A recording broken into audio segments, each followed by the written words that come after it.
الحمد لله رب العالمين والصلاة والسلام على رحمة للعالمين وعلى آله وأصحابه أجمعين أما بعد أعوذ بالله من الشيطان الرجيم بسم الله الرحمن الرحيم الرحمن علم القرآن خلق الإنسان علمه البيان صدق الله مولانا العظيم قال الله تبارك وتعالى في شان حبيبه بسم الله الرحمن الرحيم إن الله وملائكته يصلون على النبي يا أيها الذين آمنوا صلوا عليه وسلموا تسليما اللهم صل على سيدنا محمد وعلى آله وصحبه سيدنا ومولانا محمد وبارك وسلم الصلاة والسلام عليك يا رسول الله وعلى آلك وصحبك يا حبيب الله صلى الله على النبي الأمي وآله وصلى الله عليه وسلم صلاة والسلام عليك يا رسول الله وعلى آلك وصحبك يا حبيب الله انتہائی عزتوں کے لائق میرے سامنے تشریف فرما جمیع طالبات، اساتذہ کرام، مہمانان گرامی وقار، بالخصوص Chaudhry Mehboob Hussain advocate patron in chief Alfajr education system, عالی مرتبہ پروفیسر راجہ شمریز خان صاحب کو patron in chief Alfajr education system, عزت مآب جناب Sardar Muhammad Younis Khan managing director Alfajr education system, عالی مرتبہ پروفیسر عبدالرؤف بٹ سابق D E O Mardana Kotli chairman Alfajr education system, عالی مرتبہ چودھری عامر محبوب ایگزیکٹو ڈائریکٹر، عالی مرتبہ Shahid Iqbal admin and finance manager, محترمہ علی قدر doctor Ghulam Salma principal Fatima Alzahra girls college, madam Ishrat Afzal section head Fatima Alzahra girls college, madam Mehak Khan B S coordinator Fatima Alzahra girls college و دیگر مہمانان عالی قدر، آج مجھے ایک مرتبہ پھر فاطمہ الزہرا گرلز کالج میں کچھ سالوں کے بعد دوبارہ گفتگو کرنے کا موقع مل رہا ہے۔ اس پر مجھے قلبی خوشی اور سکون محسوس ہو رہا ہے، اور ساتھ ہی یہ بھی میں خوشی محسوس کر رہا ہوں کہ فاطمہ الزہرا گرلز کالج بڑی خوبصورتی سے اپنے سفر علم و ادب کو طے کرتا ہوا اپنی منزل کی طرف رواں ہے۔ یہ تو ایک یوں سمجھیں کہ کارگاہ ہے جہاں سے ایسی بچیوں کو تیار کیا جاتا ہے جنہوں نے آگے معاشرے میں ایک بھرپور رول ادا کرنا ہوتا ہے۔ تعلیمی ادارہ ماں کی گود سے بڑھ کر اہمیت رکھتا ہے کہ ماں کی گود میں اولاد کو جسمانی قلبی سکون حاصل ہوتا ہے، اور ایک تعلیمی ادارے میں اس بچے یا بچی کو وہ تربیت حاصل ہوتی ہے اور اسے اس طریقے سے تیار کیا جاتا ہے تاکہ وہ میری جملوں کو مجھے امید ہے کہ ایک تعلیمی ادارہ ہے، آپ بھرپور سمجھنے کی کوشش کریں گے کہ تعلیمی ادارہ وہ مرکز ہوتا ہے جہاں سے بچے یا بچی کو صورت انسانی سے ایک قدم آگے نکل کر کردار انسانی ادا کیا جاتا ہے۔ جہاں کردار کی تعمیر ہو جاتی ہے، عقل علم سے آشنا ہو جاتی ہے، وہ شخص جب معاشرے میں قدم رکھتا ہے تو اس کی مثال اندھیرے میں جلنے والے اس چراغ کی طرح ہو جاتی ہے کہ جہاں گھٹا ٹوپ اندھیرے میں راستے تلاش کرنا مشکل ہو جاتے ہیں، لیکن جب چراغ روشن ہوتا ہے تو چہرے بھی نظر آنا شروع ہو جاتے ہیں، راستے بھی نظر آنا شروع ہو جاتے ہیں، اور منزل کی طرف بڑھنا انتہائی آسان ہو جاتا ہے۔ تعلیمی ادارہ کسی بھی معاشرے میں، ملک میں اور کسی بھی علاقے میں جہاں انسان بستے ہیں وہاں اہم رول ادا کرتا ہے۔ فاطمہ الزہرا گرلز کالج نے کوٹلی کی سرزمین پہ وہ کردار ادا کیا ہے کہ آج مجھے اندازہ ہو رہا ہے کہ اتنے سالوں میں سینکڑوں نہیں بلکہ ہزاروں طالبات ایسی ہوں گی جو آج عملی زندگی میں قدم رکھ کر معاشرے کے لیے وہ ایک مفید فرد کا کردار ادا کر رہی ہوں گی۔ میرے عزیز اور محترم سامعات، طالبات، اساتذہ کرام، میں چند لمحے آپ سے مخاطب ہو کر چند ایک گزارشات آپ کی سماعتوں کی نظر کرنا چاہتا ہوں۔ سب سے پہلی بات یہ ہے کہ آج کی تقریب کا عنوان میلاد مصطفیٰ کریم صلی اللہ علیہ وسلم ہے۔ اس صورتحال کے پیش نظر مجھے چند گزارشات آپ کی سماعتوں کی نظر کرنی ہے۔ سب سے پہلی بات یہ ہے کہ ہمیں دیکھنا ہوگا کہ ہر چیز کا ایک مقصد ہوتا ہے۔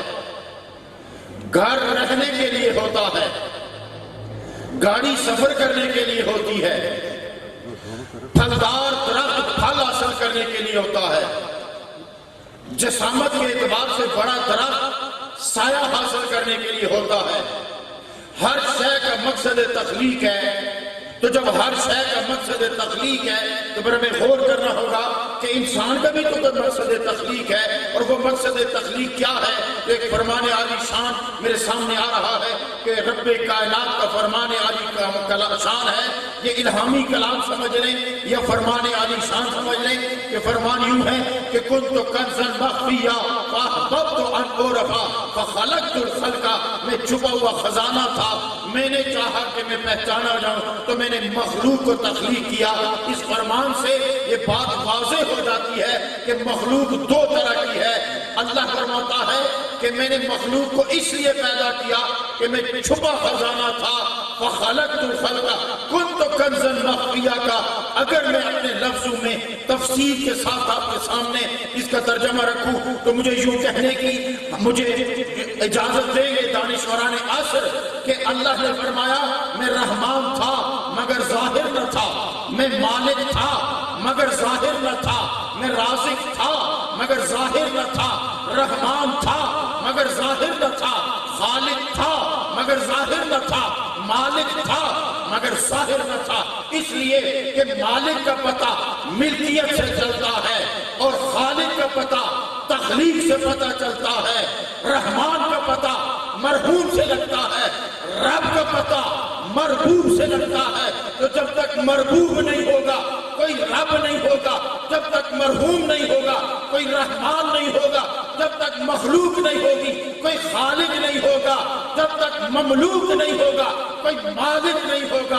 تو رب کائنات نے فرمایا زن مخفیا، ہاں میں مالک تھا مگر چھپا ہوا تھا، رحمان تھا مگر چھپا ہوا تھا، رحیم تھا مگر چھپا ہوا تھا، خالق تھا مگر چھپا ہوا تھا، وخلقت الخلق، پھر میں نے مخلوق کو تخلیق فرمایا۔ جب مخلوق کو تخلیق فرمایا تو اس کا مطلب یہ ہوا کہ سب سے پہلی اللہ کی جو شان ظاہر ہوئی وہ شان خلقیت ہے۔ اللہ نے اپنا اظہار سب سے پہلے شان خالقیت سے کیا۔ میں جو بات کروں گا مکمل حوالہ جات کے ساتھ آپ کے سامنے رکھنا چاہتا ہوں۔ اب اگر اللہ نے سب سے پہلے اپنی شان کا اظہار مخلوق کو تخلیق کر کے شان خالقیت سے ظاہر کیا، تو پھر پتہ کرنا ہوگا کہ پہلی تخلیق کیا تھی، اللہ نے سب سے پہلے بنایا کسے، اللہ نے سب سے پہلے تخلیق کس کو کیا۔ کچھ دانشوران عصر کی کتابوں سے پتہ چلتا ہے کہ وہ کہتے ہیں، ان کا دعویٰ ہے کہ سب سے پہلے قلم کو بنایا گیا، تو اگر قلم بنایا گیا تو رب کائنات نے قلم بنا کر اسے حکم دیا کہ اے قلم لکھ۔ قلم نے کہا الہ العالمین کیا لکھنا ہے؟ تو قلم نے کہا، اللہ نے فرمایا ما کانا وما یکون، جو ہو چکا ہے اسے بھی تحریر میں لا، جو ہونے والا ہے اسے بھی تحریر میں لا۔ اس کا مطلب یہ ہے کہ قلم کے بننے سے پہلے بھی کچھ بن چکا تھا، تو وہ کیا تھا؟ تو آؤ در رسول پہ دستک دیتے ہیں جہاں سے علم کی کرنیں پھوٹتی ہیں، در رسول پہ دستک دیتے ہیں جہاں سے خدا کے در کا پتہ چلتا ہے، در رسول پہ دستک دیتے ہیں جہاں سے ہمیں قرآن ملا، در رسول پہ دستک دیتے ہیں جہاں سے ہمیں دانش ملی، در رسول پہ دستک دیتے ہیں جہاں سے انسانیت ملی، در رسول پہ دستک دیتے ہیں جہاں سے عورت کو عزت ملی، در رسول پہ دستک دیتے ہیں جہاں سے ماں کو مقام ملا، در رسول پہ دستک دیتے جہاں سے والد کو عزت ملی، در رسول پہ دستک دیتے جہاں اولاد کو شفقت ملی، در رسول پہ دستک دیتے جہاں کائنات کا سارا علم سمٹ کر رمی کی قدموں میں آ گیا۔ جب دستک دی تو پتہ چلا کہ حضرت جابر ہیں، نبی کی بارگاہ ہے، عرض کرتے ہیں یا رسول اللہ اتنا تو بتا دیجئے کہ اللہ نے سب سے پہلے کسے تخلیق فرمایا؟ تو میرے آقا نے جواب دیا کہ جابر، اللہ رب العزت نے سب سے پہلے تیرے نبی کے نور کو تخلیق فرمایا۔ اور میرے آقا فرماتے ہیں کنت نبیوں و آدم بین الماء والطین، میں تو اس وقت بھی نبی تھا جب آدم مٹی اور پانی کے درمیان کی مراحل طے فرما رہے تھے۔ اس کا مطلب یہ ہے کہ آقا کریم کا وجود معرض وجود میں آیا تو رب کائنات کی شان ظاہر ہوئی، رب کائنات کی ذات ظاہر ہوئی۔ تو اے الہ العالمین، اب آپ کی توجہ دوسری طرف دلانا چاہتا ہوں۔ مخلوق اللہ نے دو طرح کی تخلیق فرمائی، کیا فرمانا؟ کنت کنزا مخفیا فاحببت ان اعرف فخلقت الخلق، میں چھپا خزانہ تھا، میں نے چاہا کہ میں پہچانا جاؤں تو میں نے مخلوق کو تخلیق کیا۔ اس کا مطلب یہ ہوا کہ مخلوق دو طرح کی ہوئی، ایک وہ کہ جس کو دیکھ کر خدا کو پہچانا جائے، اور ایک وہ جو دیکھتی جائے اور رب کو پہچانتی چلی جائے۔ تو مخلوق دو طرح کی ہوئی، ایک وہ جسے دیکھ کر، اب وہ کون ہے؟ تو رب کائنات فرماتا فَاعْتَبِرُوا يَا أُولِي الْأَبْصَارِ، اے صاحبان بصیرت تم عبرت کیوں نہیں حاصل کرتے؟ تم دیکھتے نہیں کہ سورج ڈوبتا ہے، سورج چڑھتا ہے، تم دیکھتے نہیں کہ بہار کے بعد خزاں، خزاں کے بعد بہار، تم دیکھتے نہیں کہ سردی کے بعد گرمی، گرمی کے بعد سردی، تم دیکھتے نہیں کہ دریاؤں کی روانی، تمہیں نظر نہیں آتی سمندروں کی طغیانی، تمہیں نظر نہیں آتی سمندر میں تیرتی مچھلیاں، تمہیں نظر نہیں آتے ہوا میں اڑتے پرندے، تمہیں نظر نہیں آتا کھلتا ہوا پھول، تمہیں نظر نہیں آتا درخت کی ٹہنی پہ لگا ہوا یہ پھل۔ ان چیزوں سے دیکھ کر تم اندازہ کرو کہ یہ نظام کائنات کون چلا رہا ہے؟ تو رب کائنات نظام کائنات چلا رہا ہے، اب دیکھے گا کون؟ تو آئیے جب میں آپ کو بتانا چاہتا ہوں کہ وہ کون ہے جو دیکھ کر رب کائنات کو پہچانے۔ ساری مخلوق کے مراحل تخلیق اور ہیں اور انسان کا مرحلہ تخلیق اور ہے۔ اللہ فرماتا ہے انما امرہ اذا اراد شیئا ان یقول له کن فیکون۔ رب کائنات فرماتا ہے کہ جب میں کسی شے کا ارادہ کرتا ہوں تو میں کن کہتا ہوں، فیکون تو وہ ہو جاتا ہے۔ اللہ کے ارادے میں آیا آسمان ہونا چاہیے، کہا کن تو بن گیا۔ ارادے میں آیا کہ زمین ہونی چاہیے، فرمایا کن تو بن گئی۔ اللہ کے ارادے میں آیا سمندر ہونا چاہیے، فرمایا کن تو بن گیا۔ اللہ کے ارادے میں آیا ہوا ہونی چاہیے، فرمایا کن تو وہ بن گئی۔ اللہ کے ارادے میں آیا کہ سورج ہونا چاہیے، فرمایا کن تو وہ بن گیا۔ ساری کائنات کو کن کہہ کر بناتا چلا گیا، مگر جب انسان کی باری آئی تو اے صاحبان فکر و دانش ذرا غور تو کرو، اے وارثان کرتاس و قلم ذرا توجہ تو دو، الفاظ کی پھول گلیوں میں سرگرداں رہنے والے دانشوران عصر اس پر توجہ تو دو کہ رب کائنات کون کہتا گیا، زمین بنتی گئی کون کہتا گیا، آسمان بنتا گیا کون کہتا گیا، کائنات کو وجود عطا ہوتا چلا گیا، مگر جب انسان کی باری آئی تو رب کائنات نے کون تو نہیں کہا۔ کبھی اس پر غور کیا کہ رب کائنات نے کون نہیں فرمایا؟ جب انسان کو بنانے کی باری آئی تو رب کائنات نے فرشتوں کو بلایا کہ فرشتوں میں زمین پر اپنا نائب بنانا چاہتا ہوں جو زمین پر میری نیابت کا حق ادا کرے گا۔ فرشتوں نے کہا فساد کرے گا۔ رب کائنات نے کہا جو میں جانتا ہوں وہ تم نہیں جانتے۔ رب کائنات نے حضرت آدم علیہ السلام کو وجود عطا فرمایا۔ جب حضرت آدم علیہ السلام کا وجود بن گیا تو رب کائنات نے فرشتوں کو سجدے کا حکم دیا۔ اب میں آپ کی توجہ اس امر کی طرف مبذول کرانا چاہتا ہوں کہ جب حضرت آدم علیہ السلام کے لیے سجدہ تعظیم کا حکم دیا گیا تو کیا آپ نے پڑھ نہیں رکھا؟ کیا قرآن میں دیکھا نہیں؟ کیا قرآن میں مطالعہ نہیں کیا؟ کیا یہ آیات آپ کے سامنے نہیں آئی؟ کیا یہ آپ کے علم و دانش میں بات نہیں آئی کہ اللہ نے جب حضرت آدم علیہ السلام کے سامنے فرشتوں کو سجدے کا حکم دیا اس کے سامنے پہلے آپ اللہ رب العزت نے حضرت آدم علیہ السلام کی فضیلت فرشتوں پر ثابت کی، اور فرشتوں کے پر فضیلت ثابت کرنے کے لیے اللہ رب العزت نے حسن کا سہارا نہیں لیا، اللہ رب العزت نے حسن کا انتخاب نہیں کیا، قد و قامت کا انتخاب نہیں کیا، جسامت کا انتخاب نہیں کیا، پر تخلیق کا انتخاب نہیں کیا، بلکہ فضیلت ایک ہی بات سے ثابت کی کہ کہا فرشتوں اگر تم اپنے آپ کو اتنا سمجھتے ہو تو آؤ تم میرے آدم کے ساتھ علم میں مقابلہ کر کے دیکھو۔ تو جب وہ علم میں ہار گئے، آدم علم میں جیت گئے، تب رب کائنات نے فرمایا اب میرے نبی کے سامنے سجدہ تعظیم بجا لا۔ نعرہ تکبیر، نعرہ رسالت، رسول اللہ۔ اس کا مطلب یہ ہوا کہ فضیلت علم پر دی گئی۔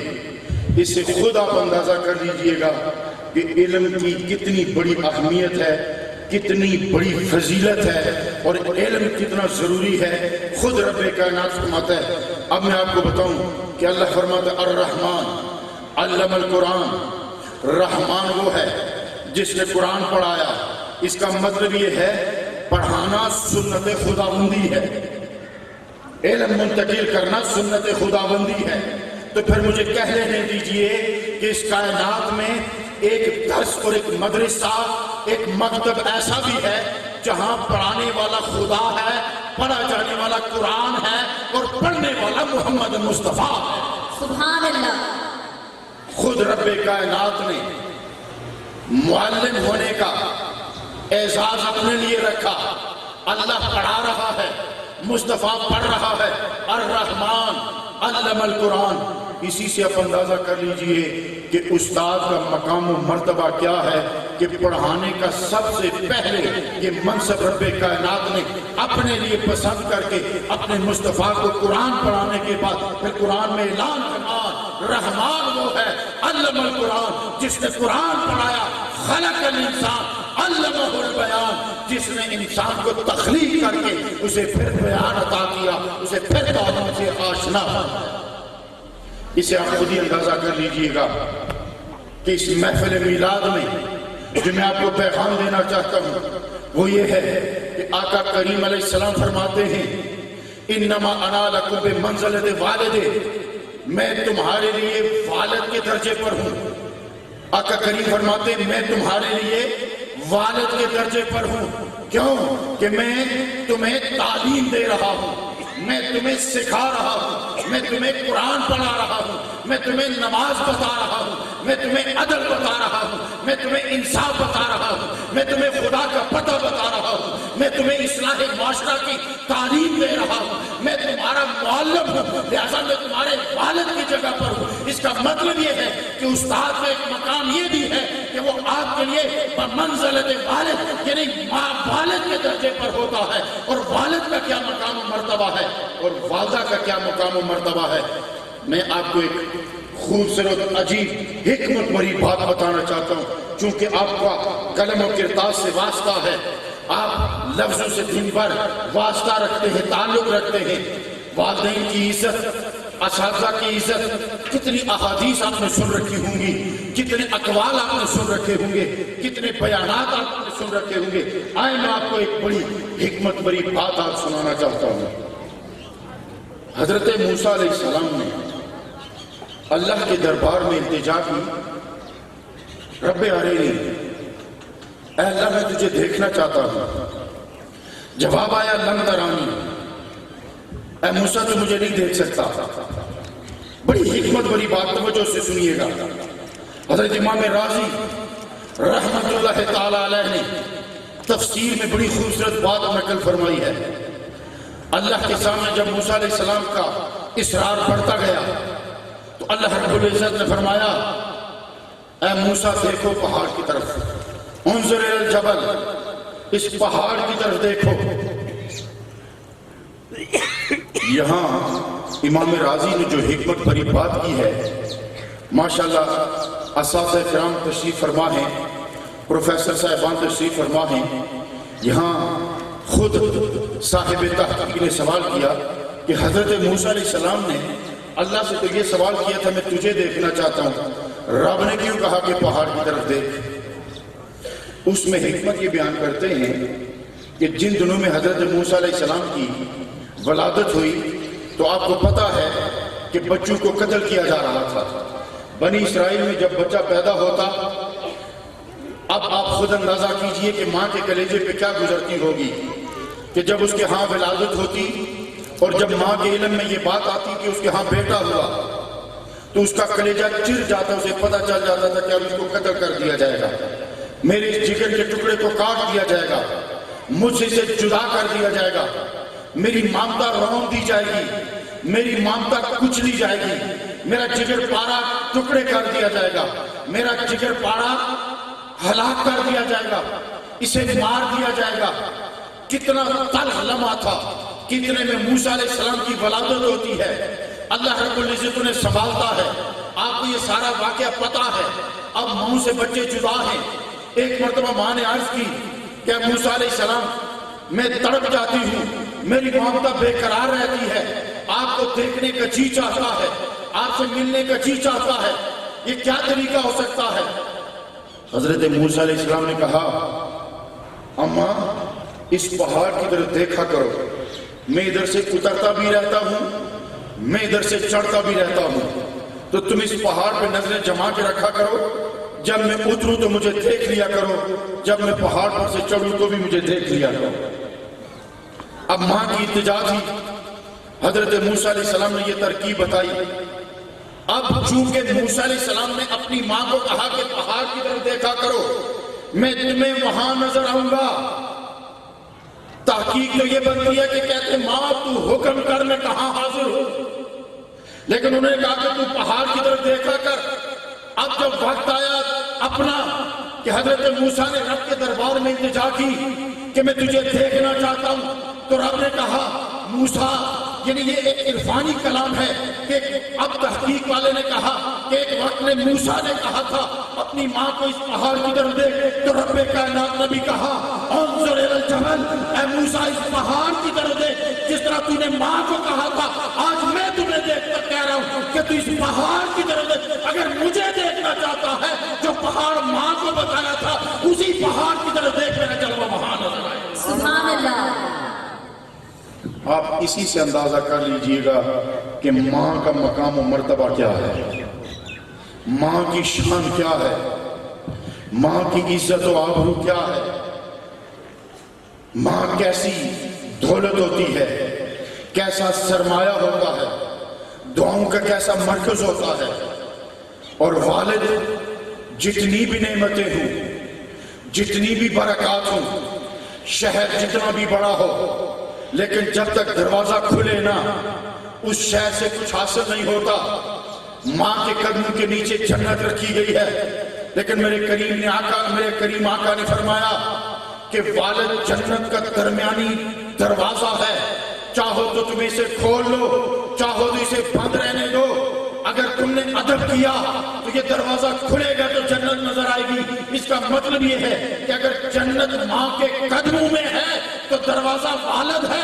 جب تک دروازہ کھلے گا نہیں جنت کی لذت محسوس ہوگی. آپ کی زندگی میں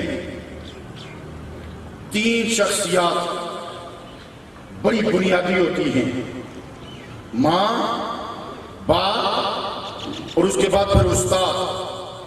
آقا کریم نے فرمایا میں تمہارے والد کی جگہ پر ہوں. وجہ کیا ہے؟ اس لیے کہ میں تمہیں سکھاتا ہوں.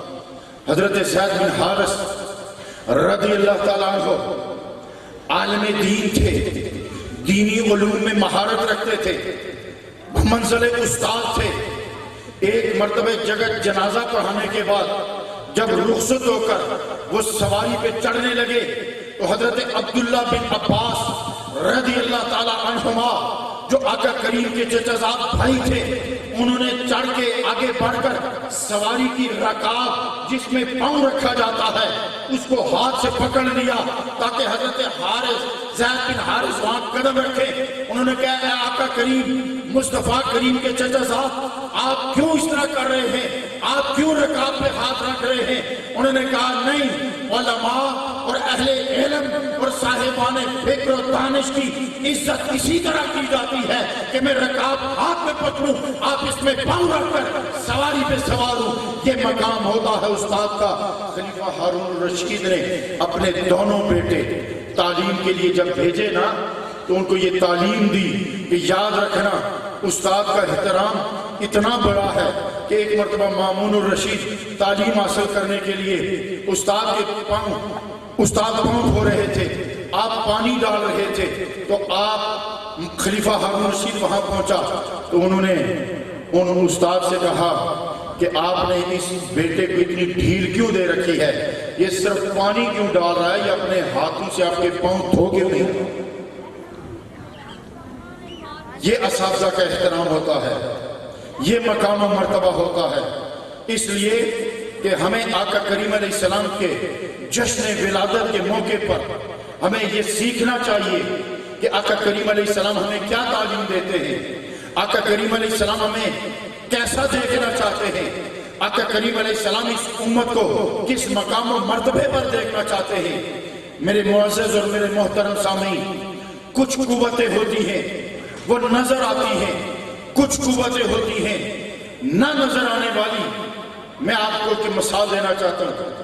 ابھی سورج نکلا ہے، جب سورج نکلتا ہے تو اس کے نکلنے کی نشانی کیا ہے؟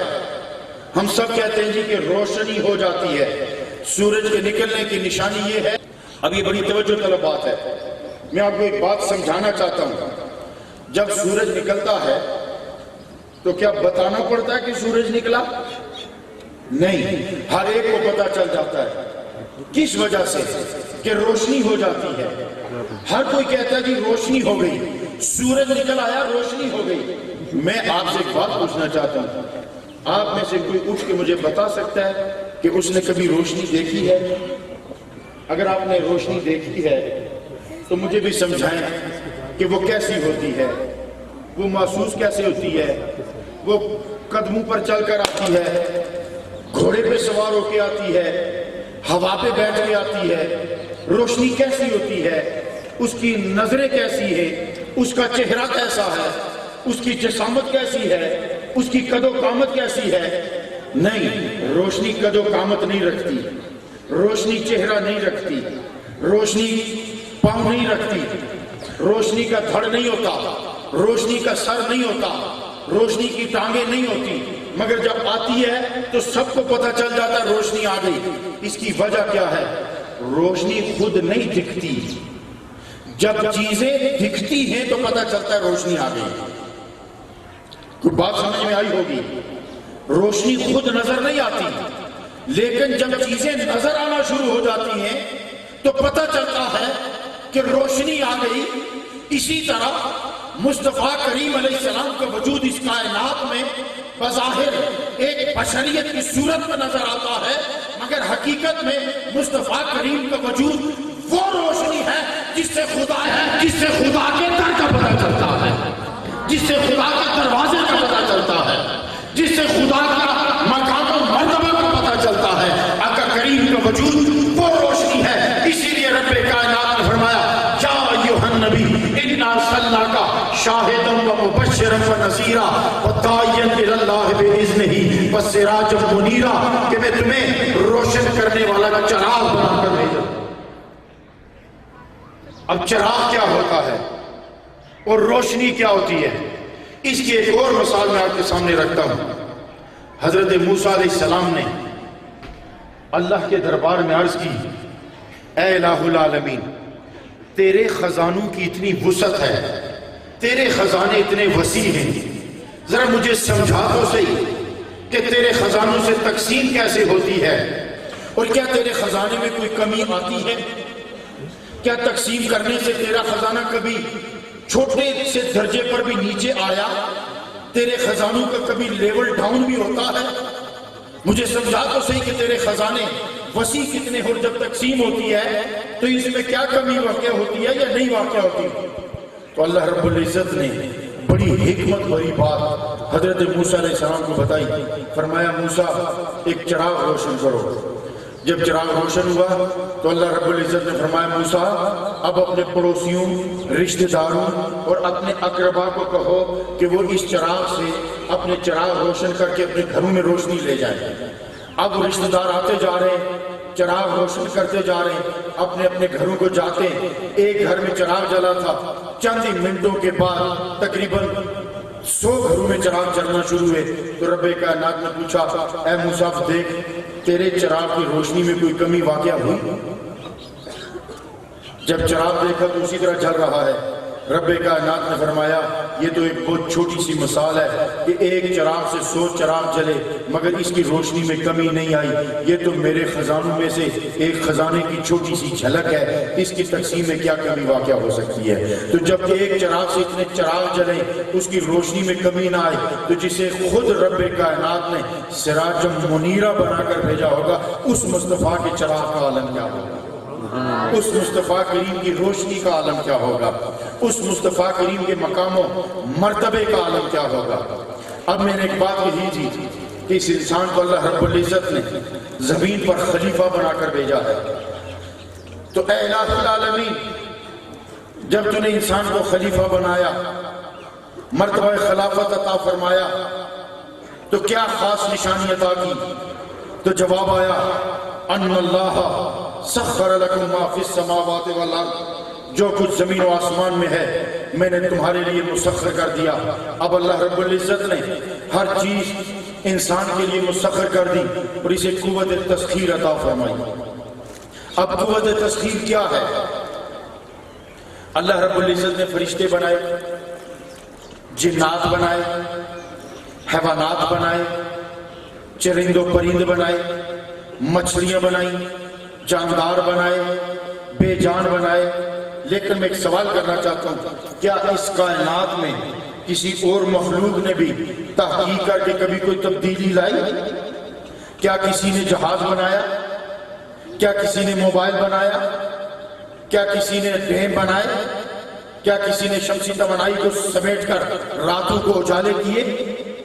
یہ قوت اللہ نے فرشتوں کو بھی نہیں دی، یہ قوت اللہ نے جنات کو بھی نہیں دی، یہ قوت اللہ نے چرند و پرند کو نہیں دی، درند و حتیٰ کہ شیر بڑی بہادری والا جانور ہے اللہ نے اسے بھی نہیں دیا۔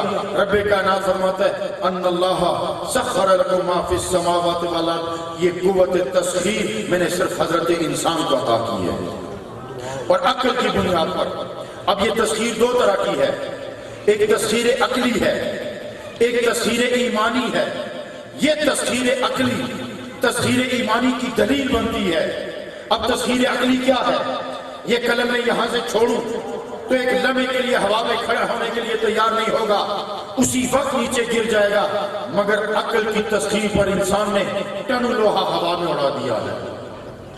اسی طرح انسان نے آواز کو شرق سے غرب میں منتقل کر دیا، اسی طرح انسان نے دریاؤں کو روک کر صحراؤں کو چمنستان میں تبدیل کر دیا.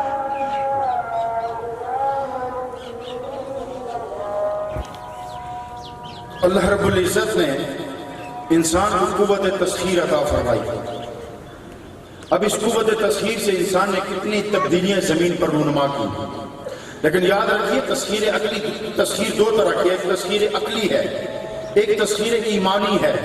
تسخیر عقلی کا تعلق دماغ اور علم سے ہے, اور تسخیر ایمانی کا تعلق یقین اور ایمان اور مصطفیٰ کریم کے در سے ہے.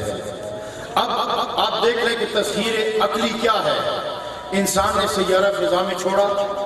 اس وقت کئی فضا میں سیارے کھڑے ہیں جو زمین کی تصویر کو مسلسل گوگل پر منتقل کرتے ہیں. گوگل کے ذریعے آپ اپنے موبائل پر جہاں کا نقشہ دیکھنا چاہیں آپ بٹن کلک کریں تو آپ یورپ ایشیا لکھیں تو ایشیا سامنے آئے گا, پاکستان لکھیں تو پاکستان سامنے آئے گا, کشمیر لکھیں تو کشمیر آئے گا, کوٹنی لکھیں تو کوٹنی آئے گا, آپ اپنے کالج کا نام لکھیں تو کالج آپ کے سامنے اس کی تصویر گوگل کے ذریعے آ جائے گی. یہ ہے تسخیر عقلی. اور تسخیر ایمانی یہ ہے کہ میرے غوث اعظم رضی اللہ تعالیٰ عنہ بغداد کی گلیوں میں بیٹھے ہوئے کہتے ہیں نظر تو الی بلاد اللہ جمن کا خردلۃ علی حکم اتصالی, کہ اللہ کے شہر مجھے یوں نظر آتے جس طرح ہتھیلی پر رائی کا دانہ رکھا. یہ تسخیر ایمانی ہے کہ حضرت عمر رضی اللہ تعالیٰ عنہ مدینے میں کھڑے ہیں اور آپ خطبہ دے رہے ہیں اور حضرت ساریہ حامد میں جنگ کر رہے ہیں, اور حضرت عمر فاروق رضی اللہ تعالیٰ عنہ مدینے سے کہتے ہیں یا ساریہ الی الجبل, یا ساریہ الی الجبل, اے ساریہ پہاڑ کی طرف ہو جا, اے ساریہ پہاڑ کی طرف ہو جا.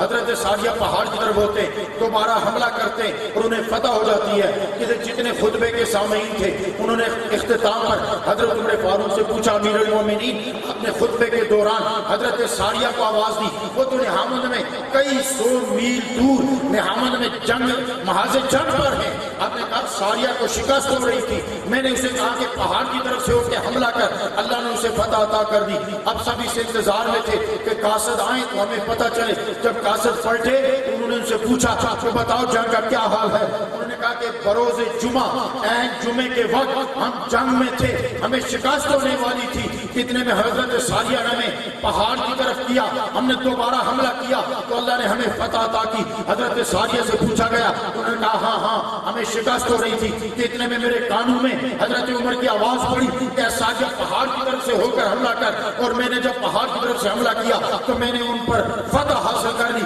میں کہنا یہ چاہتا ہوں کہ عالم اسباب میں جو تحقیق اربوں ڈالر خرچ کر کے صدیوں کے بعد حاصل ہوتی ہے وہ عالم روحانیت میں اور دنیا ایمان میں جب نبی کے در سے اور نبی کے سینے سے فیض حاصل ہوتا ہے تو حضرت عمر فاروق آج ہم گوگل کے ذریعے دیکھتے ہیں, اور حضرت عمر فاروق نے بغیر کسی سبب کے مدینے سے کھڑے ہو کر نحامد میں ساریہ کو جنگ کرتے ہوئے دیکھا. یہ کیا ہے؟ یہ تسخیر ایمانی ہے, اور اسے مرتبہ خلافت کہتے ہیں جو اللہ رب العزت نے اس بندے کو عطا کیا ہے. لہذا اپنی گفتگو کے اختتام پر میں اپنے عزیز طالبات سے اتنا کہنا چاہتا ہوں کہ برائے مہربانی ایک کام کیجئے گا کہ علم کو بطور فن نہ سیکھیے گا, علم کو صرف فن کے طور پر مت جانیے گا. علم تو حقیقت میں اللہ رب العزت کے در کی آشنائی کا نام ہے. علم تو حقیقت میں انسانیت سے آشنائی کا نام ہے. علم تو حقیقت میں اعلیٰ اخلاق کے اعلیٰ درجے پر فائز ہونے کا نام ہے. علم تو حقیقت میں خیر الناس من ینفع الناس کے سنہری آقا کریم کے فرمان کا علم بردار ہونے کا نام ہے کہ بہترین انسان وہ ہے کہ جس انسان سے دوسرے انسان کو فائدہ پہنچتا ہے. آج میں ایک بات برملا اس تعلیمی ادارے میں کہنا چاہتا ہوں کہ آج ہمارے معاشرے کی پستی میں ایک بڑا فیکٹر یہ بھی ہے کہ جب ہمارے والدین یا آپ کے بزرگ طلبہ کے والدین ورثہ جب ان کے لیے مضمون کا انتخاب کرتے ہیں تو وہ کہتے ہیں جی سکوپ کس کا زیادہ ہے, ملازمت کس کی زیادہ ملے گی, جاب کون سی ملے گی, فائدہ کس میں ہوگا.